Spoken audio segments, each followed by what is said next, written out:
Your Honor, this is Daniel Sam. I'm currently on the case still for Mr. Shearwood. Okay. How do you want to go forward today on this, Mr. Harrington? Your Honor, just as a matter of clarification, we would like to narrow the scope of the motion to just the $4,000 and change that was supposed to be paid in association with the stimulus, as well as the child support arrears. Nothing at all has been paid on either of those, so that should be a pretty clear-cut case. Thank you. All right. Mr. Sam?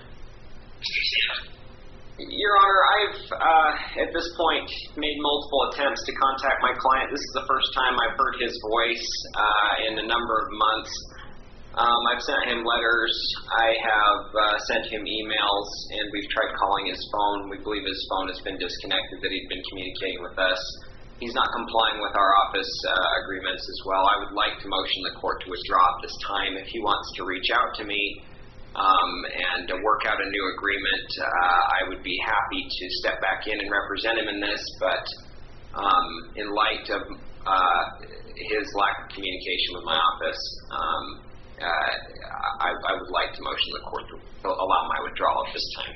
All right. Any objection, Mr. Harrington? No objection. Thank you. All right. Mr. Sam, I'm going to grant your motion to withdraw. Thank you, Your Honor. All right. Mr. Shearwood, the issues today are there was an amount, didn't write it down exactly, but it's in excess of $4,000 that you agreed to pay in your stipulation for divorce that was the result of some stimulus funds. You were going to pay that within a brief period of time after signing this stipulation. And then in addition to that, there was a monthly child support amount that was stipulated too. And it's also claimed that you've not paid either your child support payment since the entry of the decree, nor have you paid that $4,000 amount that you were to pay. How do you respond to that? That's true. Yeah, the $4,000 I haven't paid anything on. I simply don't have the money. And the child support, the first two payments are sitting at the income tax office. I told her that was to cover the first two child support payments. She refuses to go sign the check. It just sits there. I've went and checked on it several times. They say that they haven't heard from her, and they said that they've heard from her, and she said she would make arrangements, and then she never goes and signs it. So how much is that check? It's a little over, I think it's like $2,300, and then there's also another check that's there now from the state income tax. So there's actually two checks there that they're just holding out of the kindness of their heart, I guess, so we can get this, because they'll require both of our signatures, mine and hers. And then that was to cover the first two child support payments, and then I haven't been working, and so the amount that they figured the child support in the first place is inaccurate, and that I need to figure out where I need to file to refigure that. I've actually got a case. I'm actually opening a case with ORS against Kirby right now for child support from her, and I didn't find out about this case until just yesterday. Daniel Sam says he's tried to contact me. That's just simply not true. I got a letter in the mail yesterday telling me about this court appointment right now. I just found out about yesterday, and he wanted more money to represent me, which I haven't paid him. That's why he doesn't want to. That's why he's not representing me right now. And I simply don't have all this money that everybody wants. I don't have $2,500 for Daniel, and I don't have $6,000, whatever it is that Kirby thinks I have to give her. I just don't have it. So when you negotiated your divorce and signed your agreement, you agreed to pay $4,000, and it was within just a few weeks of the date of the signing of the stipulation. Did you not know at that time that you didn't have the money to pay her? That's the date that her lawyer decided. We had been late into the evening in mediation, and we had argued over every split hair that there could be to argue over, and that was one of those things that it was like 5:30, 6 o'clock in the evening, Your Honor, and we had to sign the mediation. We had to be done and sign it, and by the time I paid my lawyer and paid for Kirby's mediation fees and my mediation fees, I didn't realize that I didn't have the full amount to pay her within the short window of time they gave me to pay it. Right. So those checks that are sitting for tax refunds, that represents the entire tax refund for 2020? Yes, minus some delinquent tax that we owed. This court, like I say, this motion that I got telling me to be in court today was saying something about they were wanting me to pay the delinquent tax or something, but that's already been handled with the check that's remaining. The delinquent tax has already been paid. And the decree of divorce gives you half of that and gives her half of that? I don't have that right in front of me. Yeah, Mr. Harrington's nodding yes. Yes, sir. So can you tell me, Mr. Shearwood, what the two checks are, if you know the amounts? I know that the one is about $2,300, and the other check is like, don't quote me on this, but it's less than $100. It's like $7,000. All right, so we're at $2,300.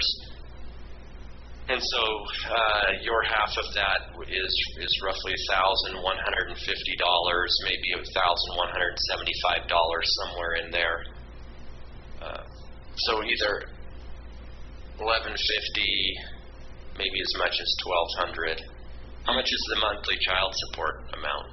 It's about $500, and that's what I told her. As I said, I would pay to cover those first 2 months child support. And so essentially I was asking for $100 to $200 of that check is all I wanted. And she refused to sign it based on that, and has since drug me to court and caused all this over about $100, really. So tell me about at the time you agreed to the divorce, you were employed? At the time of mediation, yes, sir. And what has happened since then? And they just assumed that I would be getting overtime, and they figured in overtime to what I should pay for child support, which was not accurate at the time, and never was accurate, that kind of overtime. And I have since lost that job, and I've been doing some temporary work recently, and ORS, which I didn't get anything in the mail on this, but ORS started pulling off my pay, the child support off my paychecks. So I thought everything was squared away as far as that goes. But yeah, I guess here we are in court for something for I'm not sure what for, but I thought they had it figured out and that they were taking it off my paychecks. But so on that job that you lost, what was the cause of the loss of the employment?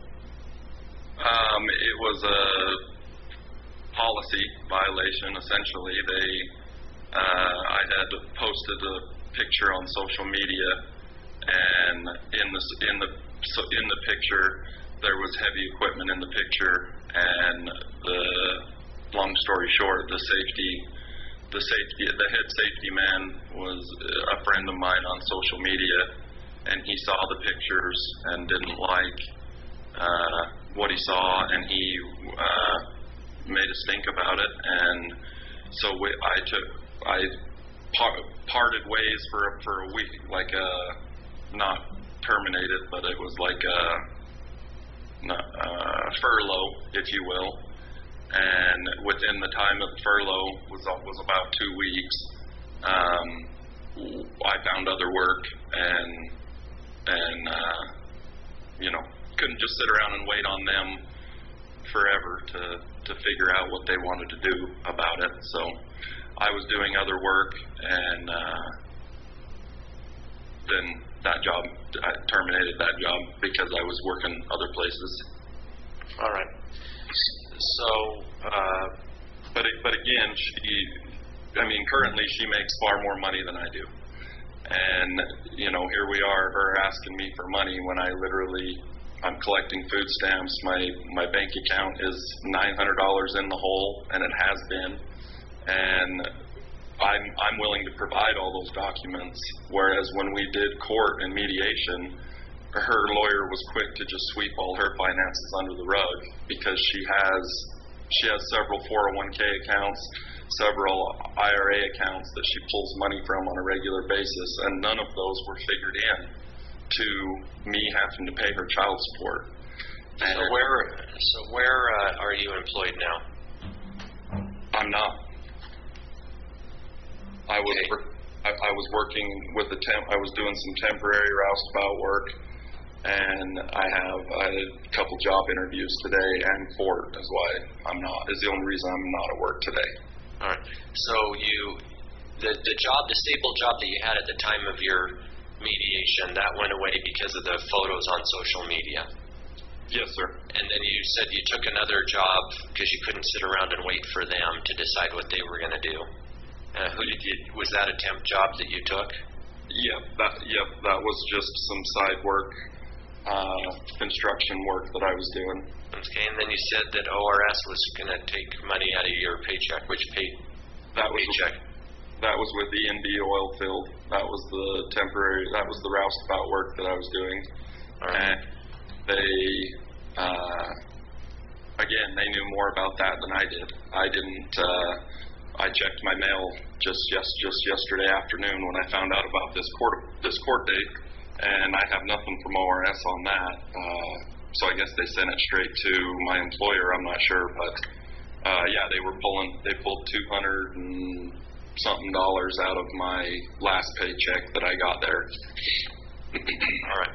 Do you have any objection to me awarding whatever money is there at the tax refund place to apply? We'll apply toward child support first. It sounds like there are enough arrears here that it would take all of it to go toward those child support arrears. Yeah, that's fine. Okay.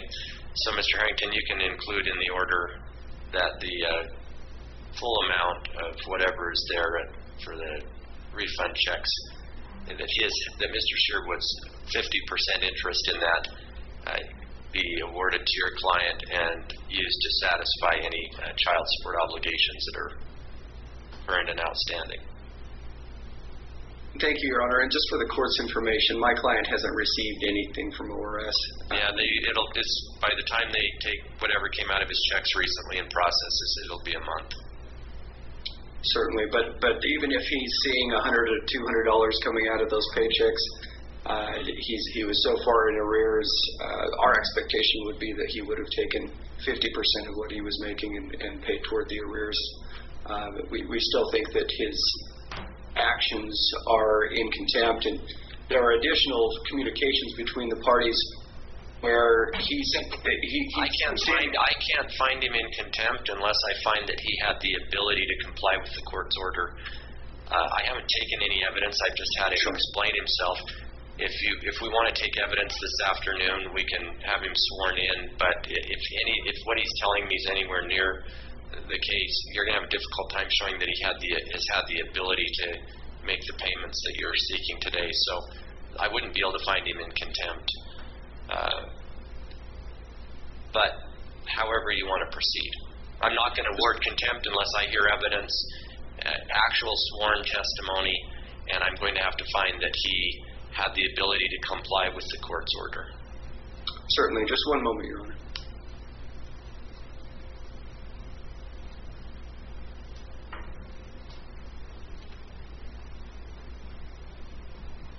And you may be able to put together a case regarding voluntary underemployment, but I don't know that we're ready to do that today.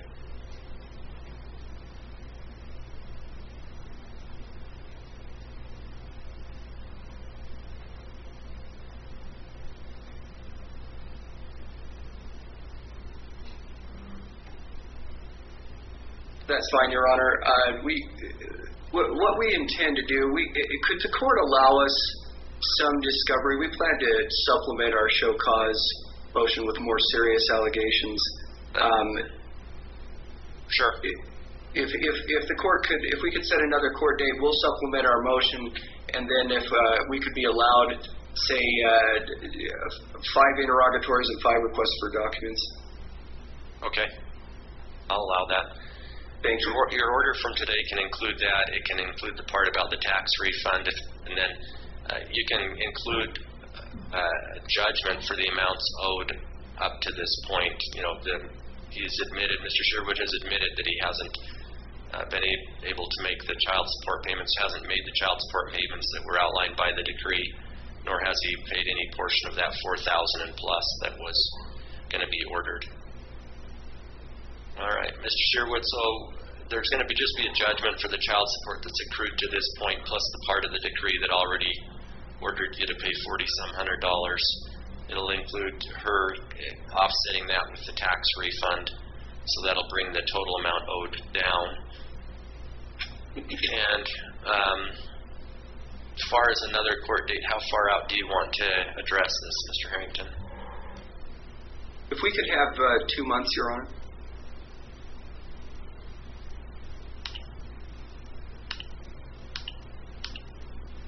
And I'm sorry, Your Honor. What is that they're?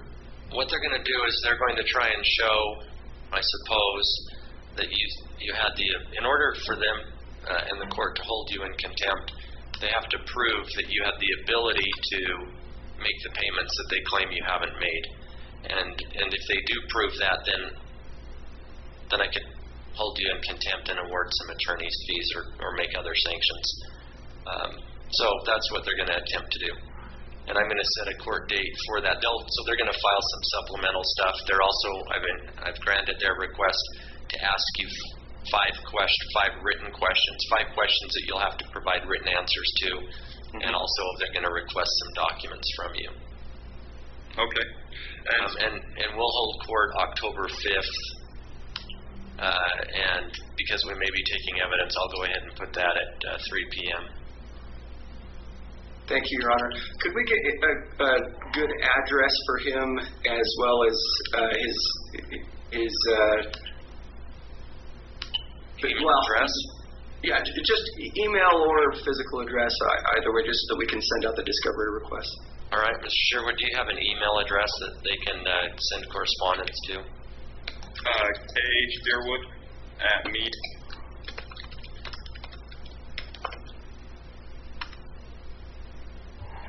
Okay, I think we've got that. Thank you. All right, Mr. Shearwood, you'll be getting those requests for requesting you to provide written answers to some questions and some requesting some documents, and there will be a 30-day deadline for you to respond to those.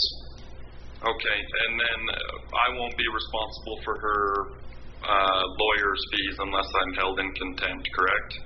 I could potentially award attorney's fees as well under the divorce statute, but generally, if you're not in contempt, I don't do that.